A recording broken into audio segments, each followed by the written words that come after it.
Hi hello friends, welcome to 100 TV. ఈరోజు మనతో ఉన్నారు గెస్ట్ సీనియర్ జర్నలిస్ట్ మహేష్ గారు. నమస్కారం అండి. నమస్తే. వైసీపీ లీడర్ రోజా గారు ఉన్నారు కదా, ఎస్సీ ఎస్టీ కేసు ఫైల్ అయింది నిన్న. సో దాని మీద మీ ఒపీనియన్, దాని గురించి ఫుల్ డీటెయిల్స్ ఏమన్నా మీరు చెప్పండి. రోజా గారి మీద SC ST atrocity case book చేశారు కర్నూలు 3 టౌన్ పోలీస్ స్టేషన్లో.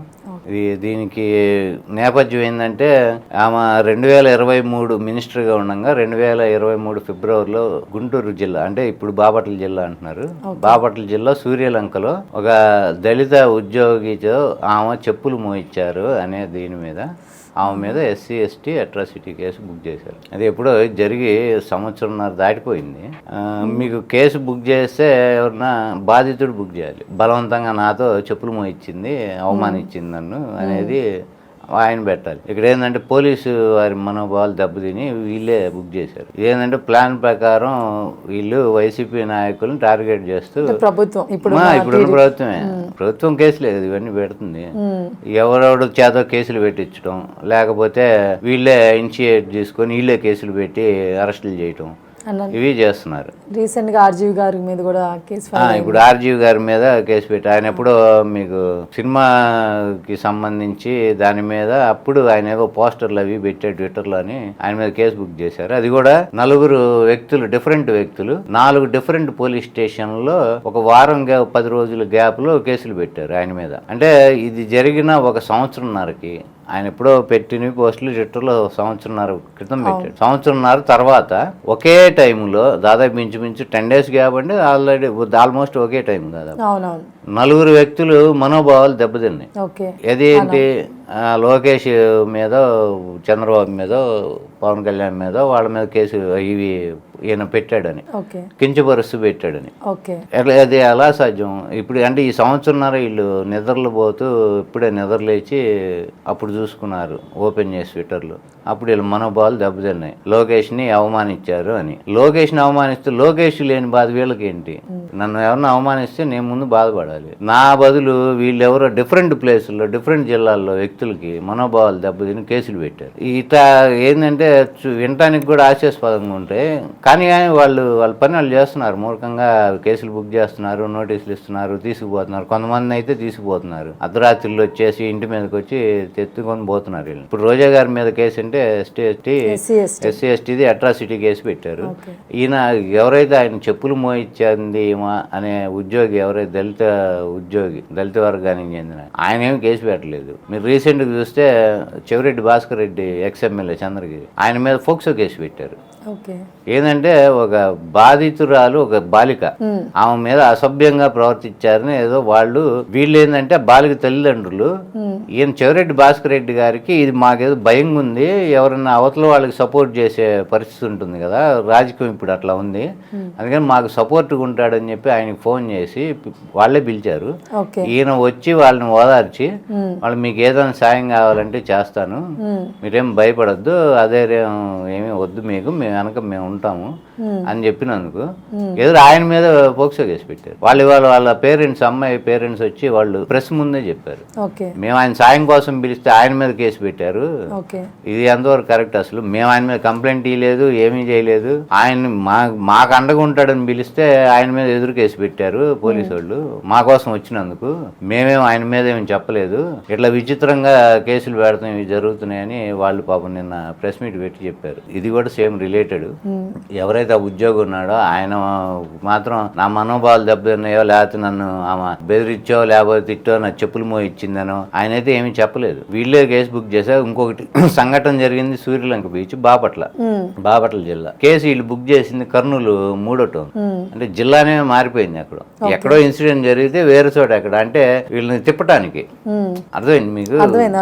ఇప్పుడు డిఫరెంట్ ప్లేసుల్లో ఎక్కడో కేసులు పెట్టి, ఇప్పుడు రాంగోపాలవరం మీద ఆయన మీద కూడా మేదరమెట్ల దగ్గర మద్దిపాడు స్టేషన్ అక్కడ అంటే ఎక్కడ ఇన్సిడెంట్ జరిగింది, ఎక్కడ కేసులు పెడతారు అంటే వీళ్ళని కొంచెం మెంటల్గా వీళ్ళని డిస్టర్బ్ చేయడానికి, వాళ్ళని ఫిజికల్గాను మానసికంగాను వాళ్ళని కొంచెం సర్ప్రైజ్ చేయాలి, వాళ్ళని ఇబ్బందులు పెట్టాలి అనే ఉద్దేశంతో చేయటం. కానీ ఇవన్నీ కేవలం కక్ష సాధించడానికి కూటమి ప్రభుత్వం పెడుతున్న కేసులు. ఓకే అండి, అంటే మీరు అన్నారు ఇందాక ఏమని ఎప్పుడో జరిగిన దానికి ఇప్పుడు తీసుకొచ్చి పెడుతున్నారు కదా అనేసి. మరి ఒకప్పుడు వైసీపీ వాళ్ళు కూడా అధికారంలో ఉన్నప్పుడు చంద్రబాబు నాయుడు గారిని జైలుకి పంపించారు. వాళ్ళకి చంద్రబాబు నాయుడు గురించి తెలుసు కదా, అప్పుడు కూడా ఒకప్పుడు వైసీపీ వాళ్ళు చంద్రబాబు నాయుడు గారిని జైలుకి పంపించారు, స్కామ్ ఇలా చేశారు అని చెప్పేసి. సో వాళ్ళకి వైసీపీ వాళ్ళకి ఎప్పటి నుంచో తెలుసు కదా ఆయన కూడా ఎప్పటి నుంచో స్కామ్ చేస్తున్నారు చంద్రబాబు నాయుడు గారు అని చెప్పి. బట్ ఎందుకు లాస్ట్ ఇంకా అధికారంలో ఉంటామో లేదని డౌట్ తో మరి ఏంటో నాకు తెలియదు, బట్ అప్పుడు పెట్టారు కదా కేసు, ముందు ఎందుకు ఫైల్ చేయలేదు, అప్పుడు ఎందుకు చేశారు, మరి ఇప్పుడు ఈ ప్రభుత్వం చేసినప్పుడు మాత్రం ఎందుకు ఇలా మాట్లాడుతున్నారు, ఎప్పుడో గురించి ఇప్పుడు ఎందుకు కేసు ఫైల్ చేస్తున్నారని చెప్పేసి. అసలు దానికి దీనికి సంబంధం లేదు. ఆ కేసుకి వీళ్ళు ఇప్పుడు పెడుతున్న కేసులకి అసలు ఏమాత్రం సంబంధం లేదు. ఇది ఓన్లీ సోషల్ మీడియాలో యాక్టివ్గా వీళ్ళు అగనెస్ట్గా పోస్టులు పెడుతున్నారని సోషల్ మీడియా కార్యకర్తల మీద కేసులు పెడుతున్నారు ఇప్పుడు కూటమి ప్రభుత్వం. వాళ్ళని విమర్శ చేస్తూ పెడుతున్నారని. ఇప్పుడు అట్లానే లీడర్లు వాళ్ళు ఎక్కడైనా దొరుకుతారని చూస్తే వీళ్ళేమి ఇట్లా అసభ్యంగా పోస్టులు పెట్టరు కాబట్టి రోజా గారు లాంటి వాళ్ళు ఎక్కడైనా ఇట్లా దొరుకుతారా అని చూసి ఇటువంటి కేసులు బుక్ చేస్తున్నారు. కానీ చంద్రబాబు నాయుడు గారిని జైలుకి పంపించిన కేసు కిల్ స్కామ్. అందులో వీళ్ళు కుట్ర చేసి అవినీతి చేసి ఆ డబ్బులు వీళ్ళు తీసుకున్నారనే కేసు. ఈ కేసు ఏపీ గవర్నమెంట్ కి సంబంధమే లేదు. ఏపీ గవర్నమెంట్ ఆ టైం కాదు అసలు 19లో కేసు కదా. మరి 19లో కేసు ఇది జరిగింది ఎక్కడంటే మీకు ఈడీ దగ్గర నుంచి కేసు. ఈడీ దగ్గర నుంచే కేసు ఉంది. అది చంద్రబాబు నాయుడు అది సెంట్రల్ గవర్నమెంట్. జగన్ కి ఏ సంబంధం లేదు, వైసీపీ గవర్నమెంట్ కి అంతకన్నా సంబంధం లేదు. ఈడీ గుర్తించింది మనీ లాండరింగ్ అంటే వీళ్ళు ఇంకో సంస్థకి డబ్బులు పంపించి గవర్నమెంట్ నుంచి అక్కడి నుంచి డిఫరెంట్ కంపెనీలకి ఆ డబ్బుని డిస్ట్రిబ్యూట్ చేసి, అవన్నీ షెల్ కంపెనీలు అంటే ఇవాళ కంపెనీలు పడతాయి, రేపొద్దున మూసేస్తారు. ఈ డైవర్ట్ అయిన తర్వాత మనీ అట్లా షెల్ కంపెనీలకి ఆ డబ్బుని డైవర్ట్ చేసి మళ్ళీ ఆ షెల్ కంపెనీల నుంచి ఇటుపక్క వీళ్ళకి అవి ఏదో రూపంలో వీళ్ళకి వచ్చేసినాయి. ఇది కేసు. ఇది జగన్మోహన్ రెడ్డికి ఏం సంబంధం లేదు కదా. జగన్మోహన్ రెడ్డి ఎంతవరకు అంటే 19 నుంచి ఎంక్వైరీ చేసిన తర్వాత ఫుల్ ఫ్లెడ్జ్డ్ గా దీనిలో ఈ నేరంలో ప్రేమఫేసి ఉంది అనేది కోర్టు నమ్మింది. జగన్మోహన్ రెడ్డి ఇంకోళ్ళు నమ్మితే చంద్రబాబు జైలుకి పంపించరు కదా. ఆ ఒక్క రోజుకే సరిపోతుంది. ఇవాళ అరెస్ట్ చేసి 2 రోజు బెయిల్ తెచ్చుకుంటారు. ఎందుకంటే కేసు ఏం లేదు, కక్ష సాధింపుకి కేసు పెట్టాలనుకోండి 2 రోజులు 4 రోజులు మించి ఉండదు. చంద్రబాబు నాయుడు 53 రోజులు ఉన్నాడు జైల్లో. ఎందుకున్నాడు? కోర్టు నమ్మింది ప్రేమఫేసి ఉంది అంటే ప్రాథమిక ఆధారాలు ఉన్నాయి ఈ కేసులో చంద్రబాబు నేరం చేశాడని అని కోర్టు నమ్మింది కాబట్టి ఆయన్ని రిమాండ్ బోర్డుకి 53 రోజులు ఉంచారు. దీనిలో జగన్మోహన్ రెడ్డి హస్తం ఏముంటుంది అందులో? జగన్మోహన్ రెడ్డి కోర్టులను కూడా మేనేజ్ చేశాడు అంటారా? అంటే ప్రజలు అనుకున్నారు కదా. ప్రజలు అనుకుంటారు ఏంటంటే ఇప్పుడు మన పత్రికలు ఉన్నాయి కదా, వీళ్ళు ఏది రాస్తే ప్రజలు అవి చదివే వాళ్ళు అదే నిజం అనుకుంటారు. ఎందుకంటే ఫస్ట్ నుంచి ఈనాడు పేపర్ చేస్తుంది అది రామోజీరావు గారి మైండ్ లేదుందో జనానికి అది ఎక్కిస్తాడు. ఈయన ఏమి చెప్పదలుచుకున్నాడో జనం కూడా అదే నమ్మాలి, జనం కూడా అదే వినాలి అని ఈయన ఫస్ట్ నుంచి ఆయన ఎజెండా అది. ఆయన అదే చేశాడు, అట్టాన్ని సక్సెస్ అయ్యాడు. ఎప్పుడు పోటీ లేనంత వరకు. ఎప్పుడైతే పోటీ పెరిగింది, మీడియా పెరిగింది, తర్వాత సోషల్ మీడియా వచ్చిన తర్వాత ఈనాడు పేపర్ అనేది సర్క్యులేషన్ డౌన్ అయిపోయింది. ఆయన మాట జనం నమ్మటం కూడా మానేశారు. కానీ వీళ్ళు ఏంటంటే ఒక అబద్ధాన్ని 100 సార్లు అదే పనిగా చెప్పి దాన్ని నిజం చేయడానికి ప్రయత్నం చేస్తారు.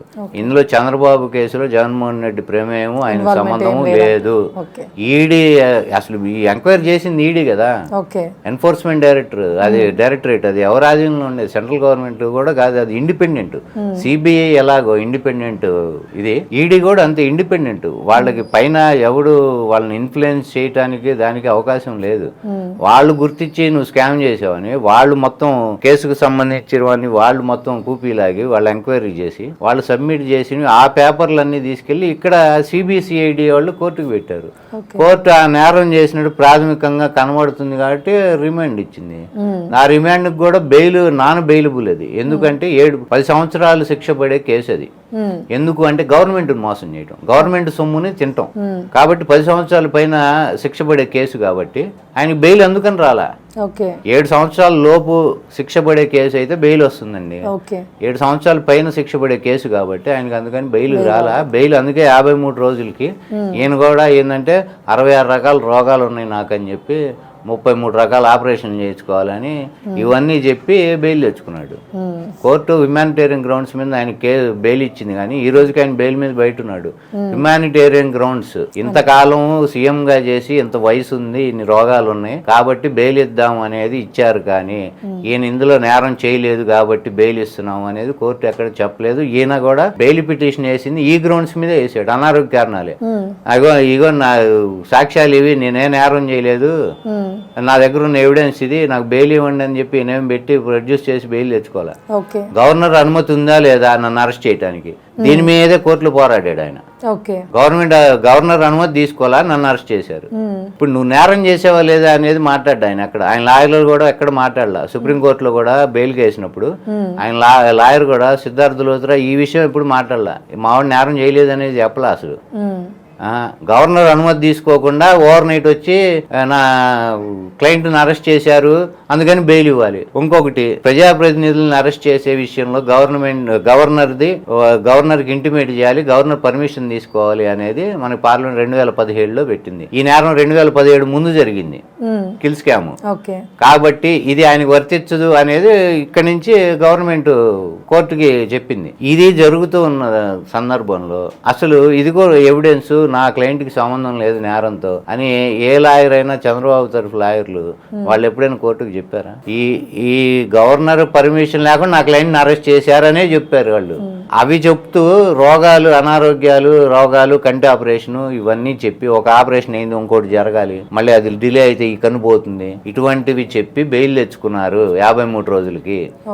మానవతా దృక్పథంతో కోర్టు ఆయనకి బెయిల్ ఇచ్చింది, కానీ ఏ నేరం చేయలేదు, ఈయన ప్రమేయం కనబట్టలేదు కాబట్టి బెయిల్ ఇస్తున్నాం అనే మక్క ఎక్కడ కోర్టు చెప్పలేదు. కాబట్టి అందులో ఇప్పుడు ఆయన ముద్దాయే. జగన్మోహన్ రెడ్డికి అందులో సంబంధం ఉండదు, లేదు. మీరు అన్నట్టు కక్ష సాధింపులు అన్నారు ఇందాక. కక్ష సాధింపులు అంటే వైసీపీ వాళ్ళు ఏం చేస్తే టీడీపీ వాళ్ళు కక్ష సాధింపులు చేస్తున్నారు. అండ్ ఇప్పుడు మీరు ఒకటి, ఇప్పుడు వీళ్ళు సూపర్ 6 అని చెప్పి హామీలు ఇచ్చాడు చంద్రబాబు, ఒకటి కూడా నెరవేర్చలే. ఏది సూపర్ 6 ఏది చంద్రబాబు అని చెప్పి వీళ్ళు వ్యంగ్యంగా పోస్టులు పెడతారు. అది చాలు కదా. అంటే జనాల్లోకి నా వైఫల్యము, నేను ఏ మాటలు హామీ ఇచ్చి గవర్నమెంట్ ఫామ్ చేయగలిగాము అది చేయలేను కాబట్టి జనాల్లో తీసుకెళ్తున్నాడు వీడు, నేను చేయట్లేదని విమర్శిస్తున్నాడు. అది చాలుగా. అందుకని వాడి నోరు ముయ్యాలి, నిజాలు చెప్పకూడదు, మన వైఫల్యాలు బయటికి ఎవడు చెప్పకూడదు. వరద బాధితులకి సాయం ఏం చేయలేం మనం, అది ఎవడు చెప్పకూడదు. గుడ్లవల్లేరుల అమ్మాయిల విషయంలో అన్యాయం జరిగితే ఆ కేసుని అసలు తొక్కేసాం, ఈ విషయం బయటికి రాకూడదు. తర్వాత ఆడవాళ్ళ మీద అత్యాచారాలు, ఇది ఒక 2 బాలికలు ఈ రోజుకి కనబడలేదు, వాళ్ళు ఏమైపోయారో తెలియదు, దాని మీద ఎంక్వైరీ లేదు, అది మనకి వైఫల్యం. అది దాని మీద ఎవడు క్వశ్చన్ చేయకూడదు. సూపర్ 6లోను ఇవి మనం హామీలు ఇచ్చాం, వాటిని ఇంతవరకు ఏది అమలు పరచలేదు, అది ఎవడ అడగకూడదు. ఇది ఎవడన్నా ప్రజల్లోకి తీసుకెళ్తే మన బండారం బయటపడుతుంది, ఇది వెళ్ళకూడదు. కాబట్టి వాడిని ఏదో రకంగా బెదిరించి, కేసులు పెట్టి బెదిరించి వాడి నోరు నొక్కేయాలి. ఇంకోటి, బడ్జెట్లో మనదా శ్రీలంక అయిపోయింది, అదైపోయింది, పాకిస్తాన్ అయిపోయింది, ఆంధ్రప్రదేశ్ 14 లక్షల కోట్లు 16 లక్షల కోట్లు అప్పులు అని చెప్పి ఆంధ్రజ్యోతి, ఈనాడు రాసినవి. చంద్రబాబు అదే చెప్పాడు, లోకేష్ అదే చెప్పాడు, పవన్ కళ్యాణ్ అదే చెప్పాడు, ఈవెందో పురంధరేశ్వరి గారు కూడా అదే చెప్పింది, వీళ్ళ వదిన గారు. ఆమె ఇంకో పార్టీ ప్రెసిడెంట్ ఉండి చంద్రబాబుకి మన నమ్మకం మంచిగా పాపం సపోర్ట్ చేస్తూ 14 లక్షల కోట్లు 16 లక్షల కోట్లు అప్పులైనాయి అని చెప్పారు. ఇదే చెప్పిన మనుషులు ఇదే అసెంబ్లీలో కూర్చొని 4 రోజుల క్రితం బడ్జెట్ ప్రవేశపెట్టినప్పుడు ఇక్కడ ఎన్ని అప్పులు, ఆంధ్రప్రదేశ్కి ఇంతవరకు ఎంత అప్పు ఉంది అనే దానిలో 6,75,000 కోట్లు అని చెప్పి వీళ్ళే చెప్పారు. మరి అప్పుడు దాకా ప్రచారం చేసింది ఏంటి? అవన్నీ తప్పులే కదా. అప్పుడు వీళ్ళ మీద కేసులు పెట్టాలి కదా, పెట్టాలి. ఎవడు పెడతాడు? గవర్నమెంట్ వాళ్ళే ఉంటే వాళ్ళ మీద కేసు పెట్టి ఏం చేస్తాం? అధికారంలో ఉన్నారు కాబట్టి వాడి మీద కేసు పెట్టినప్పుడు పట్టించుకోడు. ఇప్పుడు ఇంతకుముందు ఇదే రోజా గారు 2023 ఫిబ్రవరిలో ఆయన ఎవరి చేత చెప్పులు మోయించినప్పుడు ఈ పోలీసులు ఏం చేస్తున్నారు? అదే ఎస్సీ అట్రాసిటీ వర్తించదా? మినిస్టర్ గుంటే వర్తించదా? ఇండియాలో ఎవరి మీదకైనా వర్తిస్తుంది. Even though president of India అయినా ఆ కేసు పెట్టచ్చు. కానీ అప్పుడు ఆ రోజు మినిస్టర్ ఉందని చెప్పి వదిలేశారా? అంటే పోలీసులు వైఫల్యం. ఇది ఎవడు పవర్లో ఉంటే ఆడు మాట వింటారా? మరి ఇప్పుడు ప్రభుత్వం వచ్చి కూడా మనకి 6-7 months పైన అయిపోతుంది కదా, మరి అప్పుడు స్టార్టింగ్ లో పెట్టింది, ఇప్పుడు గ్యాప్ తీసుకొని ఇప్పుడు ఎందుకు? ఒక్కొక్కటి అండి. ముందేం చేస్తున్నారు? సోషల్ మీడియా వాళ్ళ మీద పడ్డారు. అంటే ఏంటి? వ్యక్తిగతంగా మనకి ఏదైతే డ్యామేజ్ జరుగుతుందో, ఎవరి ద్వారా డ్యామేజ్ జరుగుతుంది, ఇమ్మీడియట్ గా సోషల్ మీడియాలో పోస్టులు పెడుతున్నారు. ఇది స్ప్రెడ్ అవటం ఎక్కువ ఉంటుంది. ఇమ్మీడియట్ గా డ్యామేజ్ వీళ్ళ వైపు కాబట్టి వీళ్ళ దగ్గర నుంచి బిగిన్ చేశారు, సామాన్యుడి దగ్గర నుంచి. ఇప్పుడు మెల్లిగా పెద్ద లీడర్ల దగ్గరికి పోతారు. ఓకే, ఒక టైం చూసుకొని దాన్ని బట్టి పెడుతుంటారు. అంతేగాని ఇప్పుడు ఎందుకు పెట్టావు, అప్పుడు ఎందుకు పెట్టలా, ఒక ఈయన పోయిన నెల ఏం చేసావు, ఇవన్నీ ఎట్లా అడుగుతాం మనం. కానీ ఇది చేసింది అనేది పోలీసు వారు కేసు బుక్ చేశారు. వీళ్ళు ఒక సంవత్సరంన్నర క్రితం వీళ్ళు ఏం చేశారు, ఒక మినిస్టర్ ప్రోగ్రామ్ అంటే పోలీసు వాళ్ళు ఖచ్చితంగా ఉండి ఉంటారుగా అక్కడ. మరి అప్పుడు చెప్పులు మోస్తున్నప్పుడు ఇమీడియట్గా అక్కడే వాళ్ళు యాక్షన్ ఎందుకు కేసు పెట్టలా, దాన్ని నివారించాలిగా, ఆయన అక్కడే క్వశ్చన్ చేయాలి కదా. ఆ మొయ్యి మంది అంటే అక్కడే ఆమె మీద కేసు బుక్ చేసి ఉండాలి కదా. మరి అప్పుడు ఎంత ఏం చేస్తున్నారు, మరి ఇప్పుడు ఇది మట్టి అర్థం కావట్లేదా. ఇంకోటండి, శ్రీరెడ్డి గారు ఉన్నారు కదా, ఆమె అప్పుడప్పుడు వచ్చి ఇలా వాళ్ళ మీద నెగిటివ్ గా మాట్లాడుతుంది, మళ్ళీ అప్రలైజ్ అవుతుంది, సారీ చెప్తుంది, మళ్ళీ వెళ్ళిపోతుంది. ఎందుకు ఇలాగా అంటే ఉంటే ఒకవేళ ఇప్పుడు నెగిటివిటీ అనేది తను స్ప్రెడ్ చేసినప్పుడు ఫుల్ ఫ్లెడ్జ్డ్ దాని మీద ఉండాలి నిలబడి, మళ్ళీ సారీ అని చెప్పడం అనేది కరెక్ట్ కాదు. నెగిటివిటీ స్ప్రెడ్ చేయదు శ్రీరెడ్డి గారు. ఫ్యామిలీస్ గురించి మాట్లాడే నెగిటివిటీ స్ప్రెడ్ చేయటం అంటారు దాన్ని.